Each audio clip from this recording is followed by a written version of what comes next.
Welcome to CBS Sports HQ. Jenny Dell here, joined shortly by Katie Mox and our NFL crew. It has been one of those weeks. I mean, nonstop breaking news. The NFL franchise tag deadline has now passed, so our focus has shifted to free agency. We have guys requesting trades, teams releasing players, contracts extending. Katie, it has been one thing after another.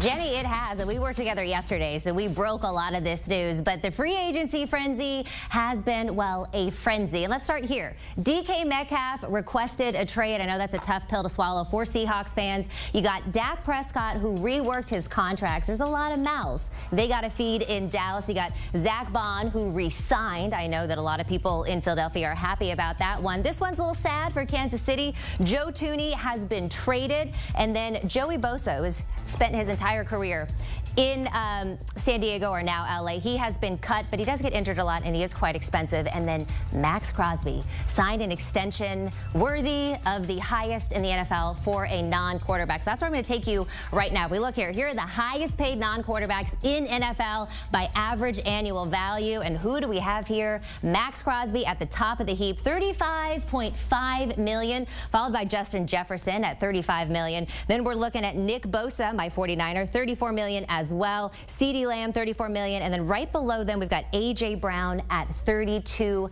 million. And with that, let's bring in our guys, Danny Kanell and B-Mac. Let's talk about some guys that need to get paid that are in free agency right now. And we got to start with Micah Parsons, right? His number just keeps going up, right? With everybody getting paid here. He's on the 5th year of his contract, just over $22 million. There are reports that he should be getting a bigger contract than Max Crosby did. But we know Jerry Jones, right? He doesn't like to do these things expeditiously. So, B-Mac, I'll start with you. How does this get done with Micah? Micah should be the highest paid non-quarterback in the NFL. You just talked about Max Crosby and the record-breaking deal he just received from the Las Vegas Raiders. Well, one could argue that Micah Parsons has been more productive than Max Crosby. Max Crosby has played 6 years. He has a total of 59.5 sacks. Micah Parsons only completed 4 years in the National Football League. He has 52.5 sacks. Max only has 7 more sacks than Micah Parsons, and he's played 2 extra years. Micah Parsons has been a double-digit sack guy every year since stepping foot there in Dallas for the Cowboys. So seeing what just happened with Max Crosby because of the Dallas Cowboys and just exercising patience, now the price is higher for Micah Parsons. So this will happen hopefully sooner than later, but I can tell you this much: he will be the highest non-quarterback in the National Football League whenever he receives that deal, because he's deserving of seeing that type of number. Unless I heard him on an incredible interview with one of the best broadcasters in our business saying that he might take less money in order to get a winner to come join him. So I don't, if that video becomes public and Jerry Jones gets a hold of it, he might bring it back, which he might have to get a little kickback to that interview that got him to agree to that. So, B-Mac, we'll have to see if that comes your way. I totally agree, though, with you. I think he is the most promising, explosive defensive player, maybe even non-quarterback in the entire NFL. When you look about not only what he does from a production standpoint on the field, but also from a branding standpoint. He's got his own podcast. He's great with the media. He's out in front. I mean, he plays for the star, right? So that always is going to help you, but he has embraced that role, and he's backed it up with his play on the field. The only question mark I would have is exactly what the number is going to be. I do agree with you that it's going to become the highest paid non-quarterback player, but also when does it happen? CeeDee Lamb was very late, close to the season. Dak Prescott, when he was waiting, was very close to the season. So I think it's only a matter of time when Micah Parsons get paid, and I totally agree. Whenever he does, he's going to break the bank and set a new record. Yeah, we did see that Dak Prescott restructured his contract as well. You got to think that's in anticipation for what they need to pay Micah Parsons. Let's talk about the Steelers now. Maybe there's some question marks surrounding the quarterback, but there should be no questions when we talk about someone like T.J. Watt, the 2021 Defensive Player of the Year, on the last year of his contract. Danny, you got to think there's another massive deal coming his way. Oh, yeah. He broke the record the first time around with that last deal, and he's going to break it again, probably this one. And it kind of is the way we've seen things unfold. It's just the way the NFL works. The next guy up, when you get paid, you're probably going to set that record. So I do wonder, like, if it's him or Micah Parsons, who kind of gets that next deal after Max Crosby reset the market at this incredible number of $35.5 million. but I do think that this will just be the latest one there. What's interesting is that this probably will help the Steelers when they get it done, creating some cap space to spend around, because the way they work the salary cap, when you give a guy a new deal, you can push some of the money back and create some space in the immediate near term. But TJ Watt's a Steeler. He's not a player they're going to let go. They want to keep him happy. Still, he's still out there producing as one of the better defensive players in the league. So again, I think this is going to get done. It's just a matter of, does he break the record? Is he right there? But it'll be in the top 3 highest paid for sure. Yeah, that's the biggest question for me, DK. Will he have a record-breaking deal? This is the final year of his current contract. He is receiving $28 million. So you look at some of the more notable, more recent edge rushing contracts that we've seen. Brian Burns, when he got traded to the New York Giants, they rewarded him with a deal of $28.2. Josh Hines-Allen, when he got paid with the Jacksonville Jaguars, he received $28.5. Chris Jones, $31 million. He's an interior defensive lineman. Nick Bosa at $34. So if you're TJ Watt, your final year is already $28 million. So that's the bare minimum in terms of where you start negotiating. You're going up from there. So you have to believe that he will see anywhere between that $34 to $35 million range per salary, seeing how Pittsburgh loves to get things done with guys that they really respect in the organization, on and off the football field. He will get his new money. It's just intriguing to see if he will be able to surpass a guy like Max Crosby, seeing the deal he just received from the Raiders. Yeah, you talk about non-quarterbacks that can affect the game. The numbers don't lie, right? When you look at the Steelers with TJ Watt on the field versus without him, he is worthy of a big contract. Let's now talk about the Bengals here. They did franchise T. Higgins. They do have intent of getting that done, but they've got bigger fish to fry, and that is Jamar Chase. Apparently, they have offered him something. He is not happy about it. They are reportedly far apart in talks on this new deal. Obviously, Chase is looking forward to resetting the market here. BMAC, how much money are we talking about? At least $40 million for Jamar Chase. And the reason why I go 40, Katie, DK, is because you look at the jump that we saw with Justin Jefferson. When he finally got his deal, he surpassed every other wide receiver dramatically by millions because of how good he's been and, of course, the potential. Well, if you're Jamar Chase, it's safe to say if you would have been paid a year ago, they would have gotten you at a cheaper rate. But he decided to compromise. He was disgruntled, no question, but he came into camp and he was the ultimate professional. And guess what? He had a triple crown season, led the league in receiving yards, receiving touchdowns, and receptions. So the price just got higher. So we're starting at $40 million.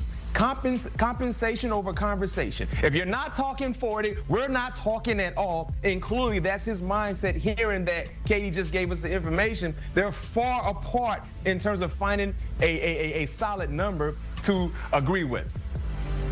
Yeah, life's about timing. Life's about the ability to bet on yourself and back it up. And Jamar Chase did both of those things. He timed it up perfectly. His first season as a first-team All-Pro. You mentioned the Triple Crown, his best season. And I think the other thing that you've got going for you if you're Jamar Chase, you got Joe Burrow on your side, too. One of the best quarterbacks in the game has made it clear. Now, he made it clear he wants them both. So I don't know if Burrow's trying to talk to him and saying, hey, man, I know you could break the bank and maybe get close to that 40, but we also want T. Higgins to get a deal, too. I don't know if he could work that because the other thing Jamar Chase is hyper competitive. He's uber competitive. He's made it clear he wants to break that record, which I do think he will. He's a top receiver in the league. It's just a matter of ironing this one. I do wonder how contentious it could get, how long it could play out, because the Bengals, a little bit on the cheaper side. They've already offended him with the first offer. I wonder if this one just takes a little while to get it actually done because of some of that contention. Yeah, Justin Jefferson's average annual value, $34 million. So 40 seems about right if he's trying to reset the market here. Now, one person who is looking for a contract renewal that is near and dear to my heart, Brock Purdy. Allegedly, the Niners have offered him $45 million AAV. Obviously, a bit of a low ball, but it's no secret, fellas, that the 49ers have a cap space issue. So, B-Mac, how do you foresee this deal getting done? Yeah, I don't see Brock Purdy getting extended, accepting $45 million. I think you start at 50 if you're Brock Purdy. And I understand there will be a lot of football fans saying he's not deserving of seeing $50 million per year. Well, you can make that case for quite a few quarterbacks that have recently received new contracts where they're getting north of $50 million. That is the market. It's inflated year in and year out. And DK, I know you was born too soon. You wish you could have been a part of the NFL now because everyone is getting paid. So you can't be mad at Brock Purdy because he wants what everyone else is getting. Now it's up to San Francisco to find a way to meet his obligations because we know how important he is to their organization. You can say whatever you want to say about it's the system, it's the players that have surrounded the young quarterback. Well, Brock Purdy has done a great job in exceeding the expectations, so no question he should be rewarded nicely. It's about the common ground. You look at the more notable contracts. I mean, Jalen Hurts, he's number 9 in the top 10 at $51 million. Lamar is at 52. Justin Herbert at 52. Jared Goff at 53. So if you're Brock Purdy, you want to be in that neighborhood at the bare minimum. So let's see how this plays out because this could be an ongoing process, unfortunately, Katie, because clearly they're trying to get off some money, hearing that they're trying to entertain some potential trade suitors for Brandon Ayuk, but they got to find a way to get Brock Purdy back into the saddle with a new deal because he's deserving of seeing one. I'm a little bit more tepid on paying Brock Purdy and just backing up the truck because I do think he has benefited from having a Christian McCaffrey. And I know Debo's gone now, but having incredible talent on both sides of the ball, playing in a quarterback-friendly system with one of the better minds in the game in Kyle Shanahan. And here's what I would say if I was Brock Purdy. I would tell him to call Tom Brady and ask him why he took less. And again, I'm saying $45 million is low. I think 50 is probably a number I would be willing to say, you know what, that is a boatload of money. I don't need to have 60 or 65 and set a new market. I just want to be paid something fair market value and be able to spend some and give good guys around me, get talent signed around me that's really good. So I would advise him to maybe take that Tom Brady role of taking a little bit less where Tom Brady was never one of the top 5 to highest paid quarterbacks. The other thing the 49ers do have is some leverage because they could say, all right, we'll make you pay this deal out at $5 million this season. Then we'll franchise tag you for 2 years in a row, and you could be 3 years away from a payday. So the 49ers do have some leverage.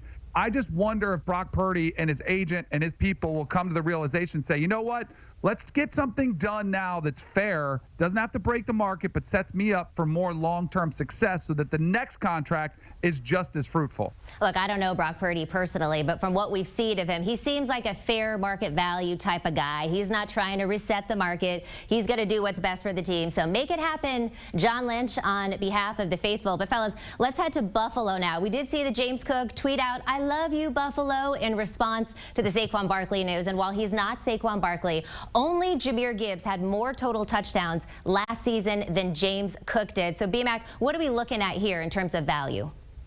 Oh, James Cook, he wants to be paid. To your point, you see the subliminal messages he's putting out there in social media. Good business when Saquon got his new extension. And clearly he should be paid. I mean, he was the co-rushing touchdown leader this past season in regular season with 16. He had a total of 21 touchdowns in totality when you factor in regular season play and postseason play. And he is still fairly young. The best is yet to come. But if you're James Cook, it took Saquon Barkley a record-breaking season, Danny, to get $20 million per year. And before that, Christian McCaffrey was the top dog in receiving $19 million per year annually. And you look at the numbers and how good he's been with the San Francisco 49ers. So if you're James Cook, realistically speaking, DK, I think you look at what Josh Jacobs just received in per year salary, $12 million. You look at Alvin Kamara when he got his extension, $12.2, and Jonathan Taylor is at $14 million per year. I think that's the neighborhood for a guy like James Cook, where he's not in the neighborhood of a Saquon Barkley. He's just below that neighborhood, but yet and still, he's in the same area when you look at what Alvin Kamara received in $12.2 up to Jonathan Taylor getting that $14 million. Because, yes, the running back position has been valued a little more, but you know they still want to keep a cap in terms of what guys could receive, knowing that they play that position.